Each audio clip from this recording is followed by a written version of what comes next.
Well, let's see if I can actually get any audio out of this thing this time.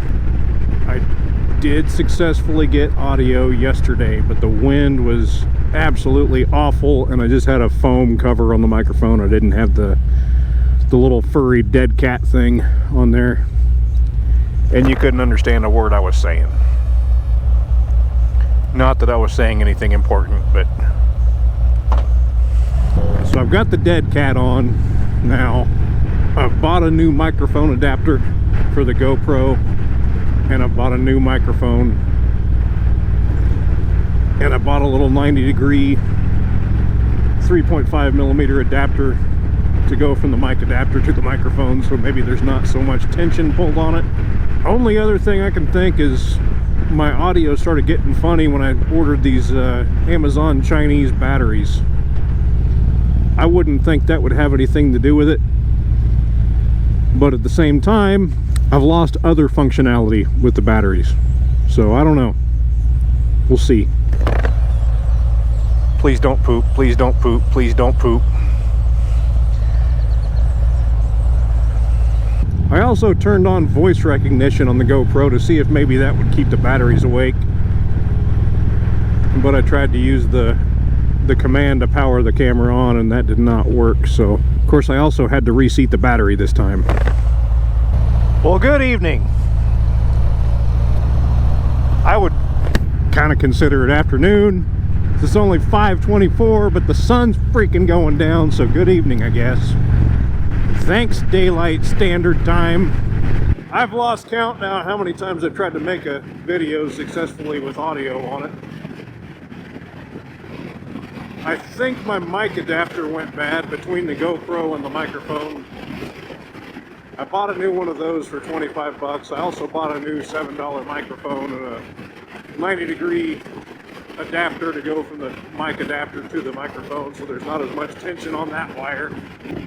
I did record video successfully yesterday with audio on it. However, the wind noise was insane with just a foam cover on the microphone rather than a, what they call a dead cat, a little fluffy, fuzzy, furry looking thing. I knew I shouldn't have got on I-40. So today's Monday, December 16th. It's probably about 60 degrees right now. I'm gonna start falling with the sun going down, but it still feels pretty good with the heated grips for sure. And like I said, I've been trying to make a good video. I've been trying to make a video for a couple weeks now. Been trying to make a good video all my life. Not all my life, all my time of making videos. So while we're stuck here in traffic, I guess I'll tell you a little story about this damn American bike. I rode it to work last Tuesday, a week ago tomorrow. It was 31 degrees when I was leaving for work at 5:45 a.m. Bike started fine, got me to work fine. Started again fine when I left for lunch at 12:30. Got me to lunch. As I'm leaving lunch and started up, the oil light came on. The first time I even knew there was an oil light on this thing. So I pulled over in the next parking lot, grabbed some napkins from a Pizza Hut, checked the oil, looked about a half quart low, so found an O'Reilly's, bought a quart of oil and a paper funnel. Where the hell did you get mullet? Anyway, topped that off, oil light went away. No idea where that oil went. It had only been about probably 4,200 miles since the last oil change. So I really doubt there was that much evaporative loss. And I did check it when I was filling it up after I primed the oil filter, so I don't know. Nothing seemed damaged, and now I'm doing oil change so I can check the oil to see if there's metal shavings in it, I guess. Anyway, got that topped off, went back to work. Got off of work at 3, went to start the bike, and nothing. The power all came on, but there wasn't enough juice to turn the starter over. I called up a buddy that also works on base. He came over to my parking lot with one of those little jumper packs, which I now have one of those in my saddlebag. And with a little bit of creative probing with a bolt that bolts my seat down clamped into the negative clip of the jump pack, and a pair of tweezers clamped into the positive clip of the jump pack, we managed to get around all the plastic covers that prevent you from getting to the battery and get this thing jump started. Took 3 tries and a burnt hand, but we made it happen. Thanked him, sent him on his way. I jumped on the bike, start riding home. We'll get on this interstate that I'm on right now, going in the opposite direction, and my brakes go out on the front. Nothing but spongy mess on the front brakes. Back brakes still work fine. Okay, we made it home safe. Called Advantage Battery, local place. They did have a replacement battery with a core. It was going to be $135 plus tax. Ended up being like $152.09 or something like that, which was about average to what I was finding online, unless you went straight to Harley. And then they marked it up $200 frickin' like those assholes do.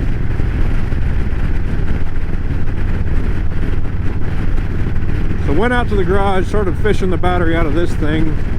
Had to take a shitload of wiring out of the way. The ECU was in the way, and then a plastic cover that was held down by 2 1/2-inch bolts was in the way. Got that all out.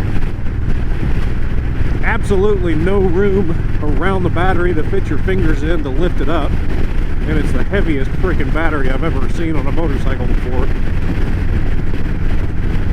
Managed to finally get it out after about 20 minutes of fighting it.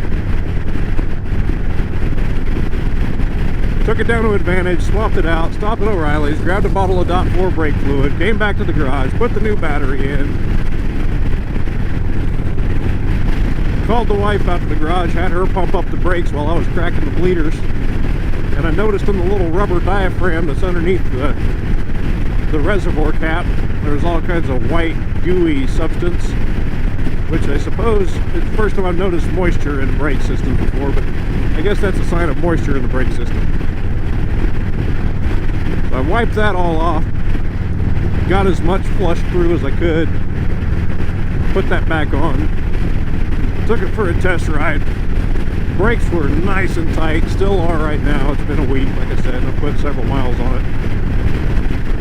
And the battery, while I didn't think there was anything wrong with it, the new one just has this starter screaming.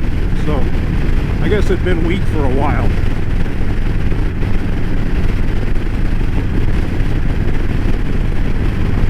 So that's all good to go. Now I'll do an oil change here in the next couple days. I'm overdue now by probably about 50 miles. But oh well. Check my oil for oil shavings. And probably ought to tear the brakes apart and completely clean them out with moisture being in there. My buddy Dwayne had to do that after it got moisture in his. Ended up ruining his brakes, pads and rotors when his brakes swelled up on him.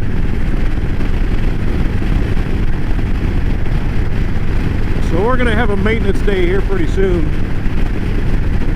If I can wait for a crappy weather day, we'll do that. So for now, I'm on my way to Skydance Brewing Company. We have a bunch of little local microbreweries around here. I just wanted somewhere quick to ride for tonight. It's not too awful far from the house. I think 7.5 miles.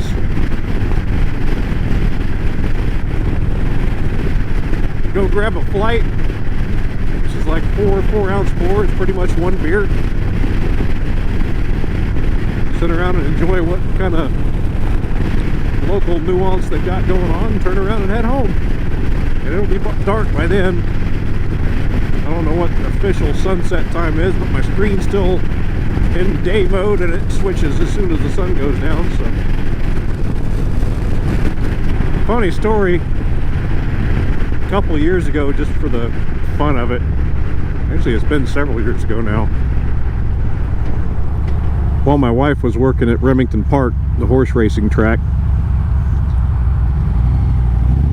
I would get in my 2017 F-250 diesel and drive it for Uber, and people freaking loved it.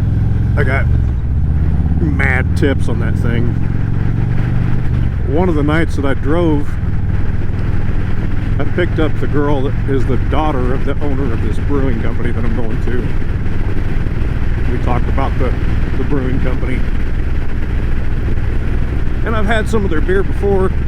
Pretty good. Curious if she works there or not. Be funny if she recognized me. I doubt it. I don't even know if I would recognize her. I don't remember her name. Skydance Brewing.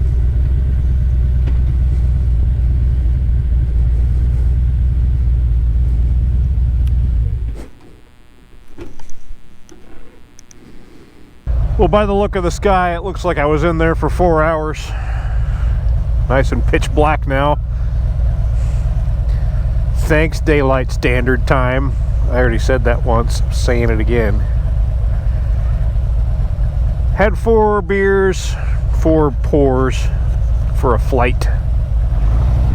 3 of them were pretty good. One of them was too hoppy for my tasting.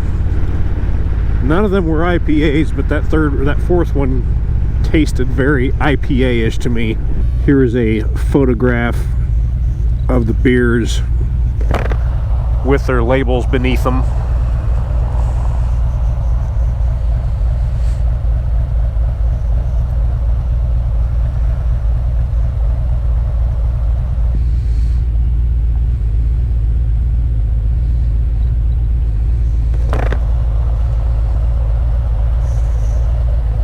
Nice.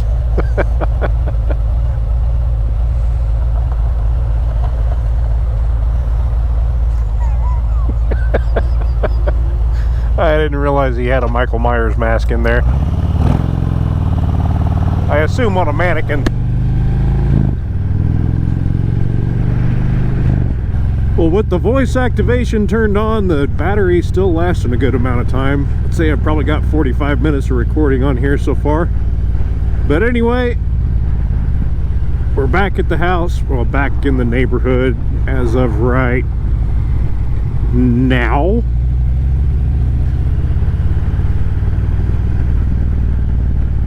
So I appreciate you riding along.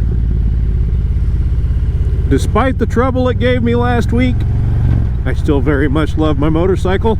A little love-hate thing there. Anyway, we'll see you on the next one.